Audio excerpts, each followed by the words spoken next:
Okay, today we're going to be going over section 9.2 of solving quadratic equations. Today, again, we're not going to really be solving, but we're going to be looking into graphing a bunch. And we're actually going to combine some information that we learned on Wednesday to be able to graph successfully. Before that happens, we're going to look at our vertex review. Remember, your vertex is either your highest or your lowest point on your curve. So in this very first one, that is going to be my highest point here on these Angry Birds, and that's around the point 5.5, 7.5.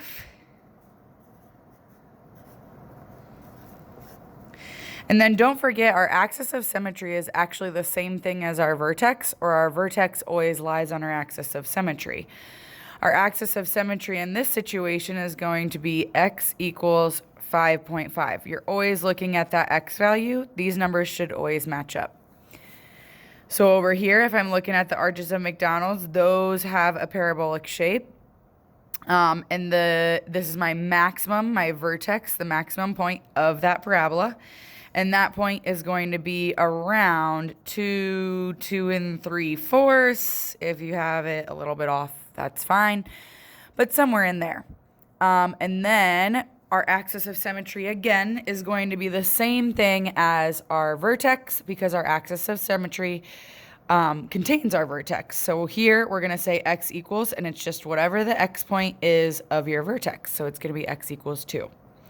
Now, to review, we had symmetry in these graphs. These parabolas have symmetry. So we can draw a line down the middle of the parabola, fold it in half, and we should be able to see the same thing on both sides. Now, to be able to find that line or find the vertex, we actually used this formula on Wednesday. It was that negative b over 2a. This can find us the vertex.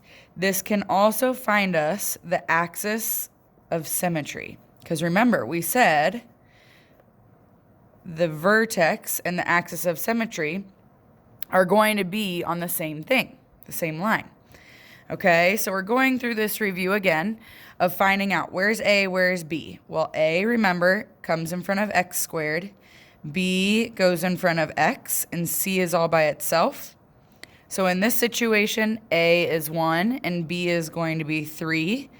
We need to do the opposite of B over 2A.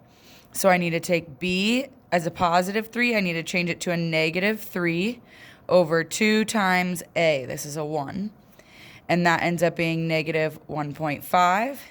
Same thing over here. If you like to label A, B, and C, that might make it easier on you. It's nice. They go in alphabetical order.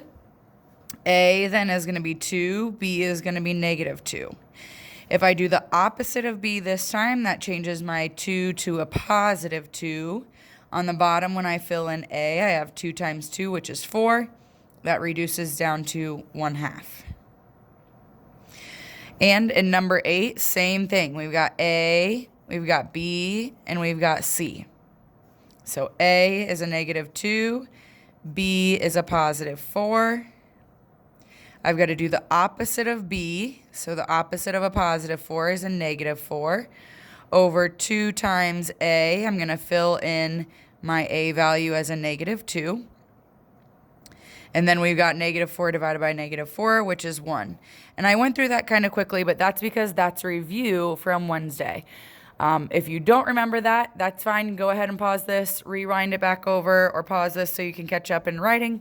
But this is just review from Wednesday on how we did that vertex. And now we know this is actually going to help us with our axis of symmetry.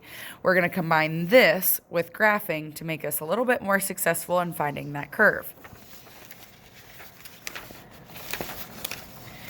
Now, if you flip your paper over, it says at the top, when you substitute x equals 0 into the equation, you get y equals c. So the y-intercept of a quadratic function is c, and we talked about that. This y-intercept, remember that's where it crosses the y-axis, is this value right here, whatever number that ends up being. And then you can use the axis of symmetry and the y-intercept to be able to help you to graph this function. Here's how we go about doing that. So here they gave me an equation, y equals x squared minus 6x plus 4. I have steps here if you're a step person. So the very first step says, find the axis of symmetry. Now, this is actually going to be your first step in graphing from here on out. Always look for that axis of symmetry, because if you don't, remember we said that table needs to repeat itself. If you can't find the axis of symmetry, then you're not going to be able to see repetition in the table. But we want to be able to have the repeating numbers in our table, so we're going to use that first. So here's A, here's B, and here's C, with A being 1. So I need to do the opposite of B. Well, B up here is a -6, so I need to do a +6 over 2 times A up top is a 1.